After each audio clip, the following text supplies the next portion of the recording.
Hi, everyone. I want to welcome Lisa Chronister, the Assistant Planning Director at the City of Oklahoma City. Thank you so much for joining us. Glad to be here. So excited to have you and to reflect on South of Faith project and 2 years. We're now 2 years out from that project. You were such a partner and voice in shaping that work. And so thank you for joining us to have a discussion about what we learned from that whole community engaged project. So to kick us off, do you mind explaining what your role is specifically as the assistant planner and what the planning department does exactly for our city? Sure. The planning department as a whole has a key role in making sure that different land uses work together compatibly with neighborhoods to balance the needs of business and residents, to make sure that projects that are planned for development have the right infrastructure, whether that's sewers, water, also streets, and transportation.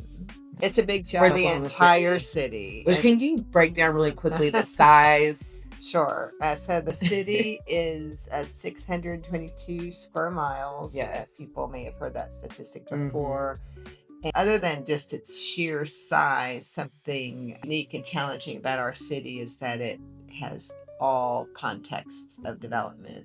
In that 622 square miles, we have agricultural land, we have rural subdivisions, we have housing downtown in a very dense core. We have fairly large urban core. That's growing. Growing, Yes. that folks are eager to live in and do business in, and full-time life, especially the urban core of the city. And one reason there's been a lot of development pressure on it, including portions of Ward 7. Right. In the South of Faith area, one reason there's been a lot of development pressure is because of all the investment in sidewalks, bike lanes, transportation, both the city bus system and the bus rapid transit. Right.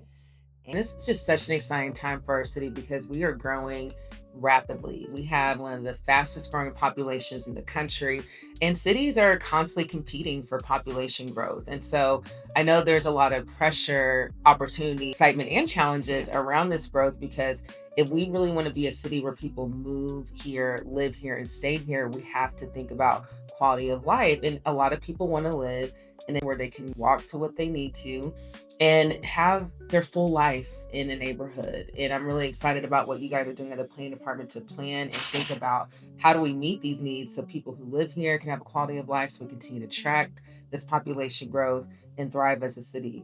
And one thing we know statistically is that most new home builds are for larger families, but there's actually more 1 and 2 person households in the country and also in Oklahoma. So people are looking for smaller homes. Right. And guess what? Smaller homes are both for rent and for sale. Smaller places are more affordable. So that's one reason the code update will provide for more housing near transportation centers for sure, and then maximize opportunities for infill within the neighborhood. Right. And that's so important because the zoning is a regulatory framework that allows us to build certain types of development and certain types of housing.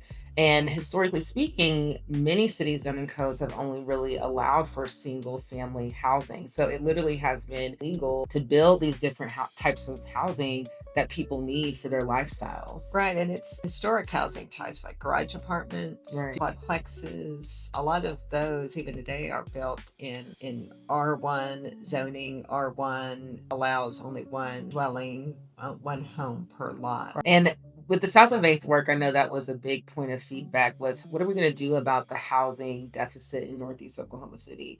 There are people who want to move to the community, come back, raise their families, but there's not really a ton of housing stock for people to be able to live again full time and be in this community. And on top of that, the affordability challenges. That's a big part of the conversation too, because I hear a lot of housing advocates talk about everyone deserves the single family dream, the white picket fence, the home, the garage, the whole 9 yards. But that's not what everybody wants. Not everybody needs that housing type. Not everybody desires that. and not everybody has access to that. And so a big conversation in South of 8th was, how do we gently start thinking about restoring density from a housing perspective and a commercial development perspective so people can live in this community? We have a diverse community socioeconomically, and people have more access and being able to move to this area. When you were reading through South of 8th, how did that help inform what you all are doing in the planning department and these policy decisions that you guys are having to steward so carefully? Sure. In our development of new base zones for the core, we knew from early on from comprehensive plan policy that we needed to look at allowing more than one dwelling on a Right. lot. And can you remind us what year that came out? The plan policy was 2015. Yes. And And then typically comprehensive plans can range from 20 they're years. looking at minimum 20 years. So a lot of So people we're might just hear right in the middle 2015, of they it. might think, oh, that was a while ago, but comprehensive plans are intended to be long-term Yes, a very, plans for very the long city. term, and policy advocated for increased dwellings near transit, near education, near places of business. Mhm. But so that was a policy from 2015. Right. The comprehensive plan is adopted by the Planning Commission, and it was co-adopted by City Council. But our zoning code didn't even allow. And so Yes. that's been the task of the code update. Yeah, so the comprehensive plan, the policy document was not aligned with the regulatory Exactly. framework that could make it possible to do, which a lot of cities have that disconnect. Exactly. We're Cities not all over the unique. country Yes. are struggling with this. So it was satisfying to see so the South of Eighth work was tracking a little ahead of the code update. And so it was helpful to see some of the site planning ideas in that document. It showed accessory dwellings, it showed duplexes, quadplexes, small lot, single family. Yes. And articulated that several things to me. One, the community wants neighbors. Right. Like, that's what makes A community. that what makes a neighborhood. Right. Neighbors. So we need more people, means more residents to shop at local businesses and keep the local coffee shop going. Mhm. So it also indicated people desired multi-generational housing. Yes. Young couples, with children, they need grandma and grandpa nearby, right? Older folk want to live near family so they Right. can maintain some independence but still be near enough Absolutely. to check in. Then there was also an aspect of allowing, if you have a garage apartment or a duplex, you can rent out Right. for supplemental income that would help you afford this property that maybe you wouldn't Absolutely. otherwise be able to afford. And in this and something else, there's so much data out there that just shows the positive outcomes for people being able to age in place, and they live longer, they're healthier, families are stronger. The And neighborhood so safer. this neighborhood is safer. There's just so much data that supports ADUs. And it was really fun in South of 8th because, as you know, we engaged with over 400 community members, and it was a very intergenerational community that we were engaging with, and to listen to elders who grew up in the area, being able to speak to, we had all this before. The Right, yeah. density, the duplexes, the mixed use with the commercial on the ground floor and the residential on the second floor.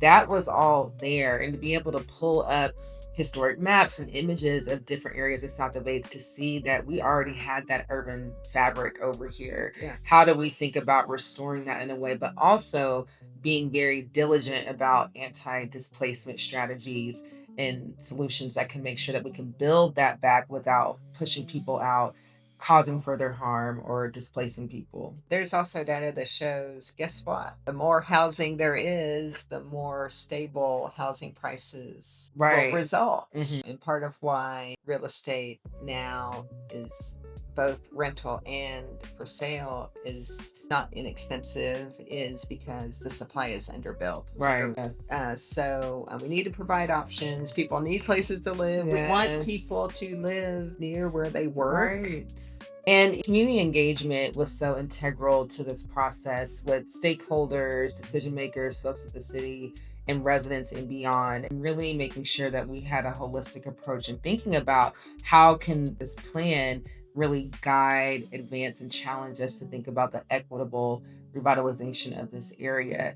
And something that I think makes planners nervous about community engagement is that it can be very complex. There are very difficult conversations that have to be had, especially when you're working with a community that has been historically marginalized, systemically oppressed, and harmed. And there's a lot of people I think that steer away or try to avoid this participatory, community engaged type of planning. But we know that's so important. And yes, it gets messy. Yes, it gets hard. It costs money. There's a lot of complexities around doing engagement, but it's so critical to make sure that we are working alongside people who are existing in these neighborhoods every day and that they're informing the plan. And so, what do you say to the importance of in community engaged plans and participatory planning? And how do you think we can build from here, build off of South of Eighth and all the work that people did over the past 2 years? Yes, it was very helpful to the planning department in our code update project that we knew a whole sector of the city had been very thoroughly engaged by the South of 8th plan. And like I said, the South of 8th plan was tracking ahead of the code update. And then the code update, we intentionally didn't outreach to South of 8th area during that time because we didn't want people to get mixed messages Confused, or yes. confused. But we were, because we knew how rooted in the community all those ideas and diagrams and the text, we knew we had great confidence where those ideas came from. We were able to just reference those. City planning here in Oklahoma City, for sure, we rarely skimp on public engagement. It is all the things you said. It's time consuming, it can be expensive, but we need resident feedback on what's not working. We also need residents to pay attention to what's happening in their city. I know Right. everybody has a million things, right? And I'm just so excited how there seems to be continuity between Plan OKC, South of Bay, now this additional work and informing how the MAPS 4 projects will be executed. And my hope is that South of Bay is a tool in this whole mix of solutions and strategies that we can continue to work and push forward. So we don't have to keep repeating the same conversations. We don't have to keep pressuring the community. It's not going to take an overnight process to fix all of the challenges. But incrementally, we want to make sure that we're holding ourselves accountable and that we're staying true to our word and bringing in and addressing the priorities of the community has so diligently articulated through multiple plans at this point. Very soon, and there'll be residents at Page Woodson who won't know that there weren't always bike lanes there, Right, yes. or that there wasn't always that on-street parking with the ground level commercial. Won't know that the Jewel Theater wasn't restored. Right, you know? exactly. Isn't that And, so exciting? And that Washington Park, they won't know that it would have these new features. It's pretty. This will darn be all exciting. considered the olden days. Back in Exactly. our day, we didn't have bike lanes. We And didn't we'll have be looking at park you like, amenities. "What?" They just won't even know. And that's makes me feel a little old, but at the same time, it's really exciting that there's this generation that's coming up that's not going to be going through or working through from a practitioner perspective the same challenges that we're working through, and that we're setting the next slate of leaders and stakeholders up for success is my hope. And as you are aware, it took so many people doing so many, just handling just the smallest pieces of all of that work, and to see it coming to fruition is very fun. Well, thank you for the work you're doing at the city. Thank you for your partnership with Open Design, and I'm excited to keep on planning together. Yes, Thank you, Lisa. Thank you. All right.